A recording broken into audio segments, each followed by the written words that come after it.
من دلم میسوزه میگم برین پیش پدر من قدیر، بهش بگو قدیر 2 دقیقه شوخی موخی نکن، بیا دقیقه جدی سو بگو زندگی خودتو من ول کن، من که چی که بگو قدیر بالا پایین زندگی تو برای من تعریف کن، بگو پسر کی بودی، چی شدی، بعد چی شد.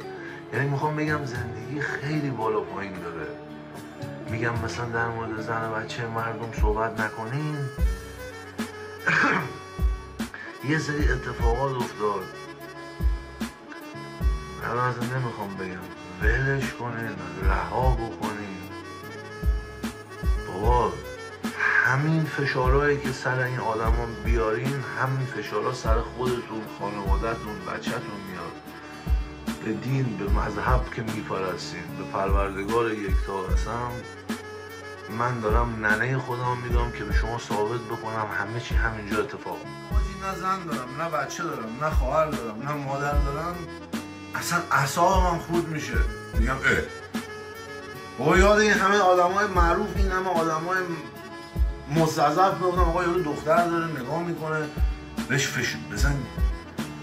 آقا ما که اصلا میدونم نسل 21 چند قرن هر کسکش بازی هست. خب ما مگه با قرن داریم جلو میریم الان؟ مگه ما برق تو ایران داریم؟ مگه ما رفاه بیمه ایران رو داریم؟ مگه ما هزاران تا چیزایی که آمریکا داره رو داریم که میخوایم مثل آمریکا زندگی بکنیم؟ نه. یه سری احترام ها رو بذارین، یه سری بزرگتر کوچیکی ها رو داشته باشین. یه بزرگی اشتباه میکنه ویدیو اینقدر درست نکنین، حرمت ها رو داشته باشین، بزرگ کوچیکی رو داشته باشین. اگه یک روزی مملکت برگشت به گل و بلبل، ما خرچنگ گرفتی که یه روزی مملکت برگشت به گل و بلبل. داداش من مردم همه چی رو میتونن درست بکنن. خب برادر ما ویدیو درست میکنه، آهنگ درست میکنه، هر دفعه تریک بیزینسشه، حالا یه فنی میزنه، کنسرت هم که میذاره میبینیم که راه نیست دیگه، عقب و جلو پر آدم. خب هر کی تریک خودشو داره دیگه. آقا آیسان اسلامی این مدلی اومد، این آقا کارش اینه، درست؟ این خواهر ما حالا رفت اونجا، حالا هر داستانی کرد خوب یا بد.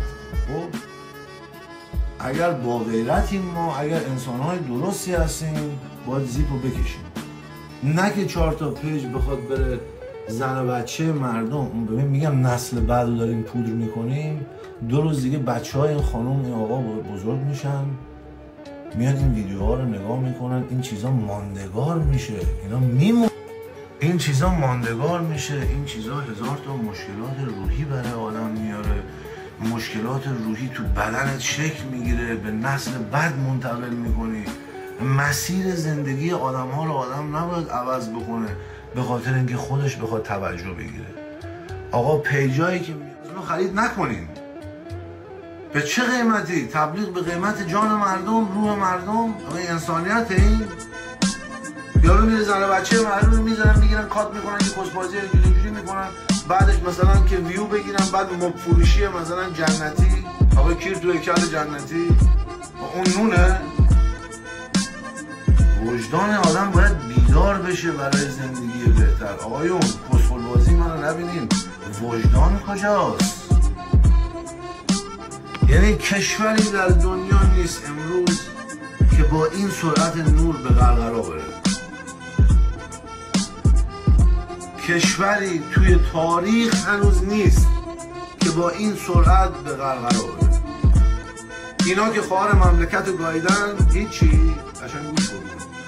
اینا خواهر مملکت گایدن با اینایی که اینجوری میزنه سوراخ میکنه، بعد میخوان یه استراحت بکنن، میگیم خب ول کن، پس کن بذار ما خواهرشو بگاییم. بابا والله نکنید. دریاچه ارومیه رو اگه قصه‌شو میخورین، دریاچه ارومیه رو با فکر با علم میشه درستش کرد. خب ولی نسلی که خراب بشه 200 سال طول میکشه شاید برگرده. شما از نسل قاجار فرار کردین برای زندگی بهتر، برای چی دارین برمیگردین به قبل قاجار؟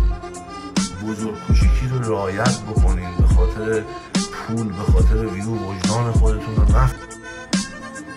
زن و بچه مردم، تو میدونی اون مرد داره چی میکشه؟ درد سوشال میدیا رو کشیدم میدونم چیه.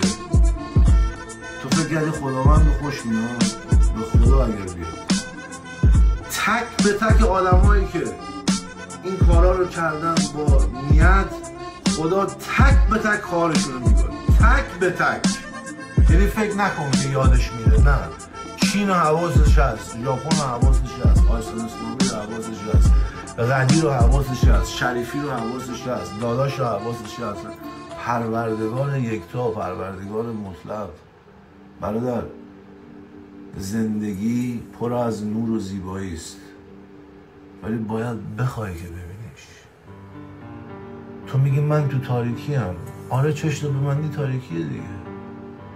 وجدان نور میاره تو زندگی، اینو یاد نره.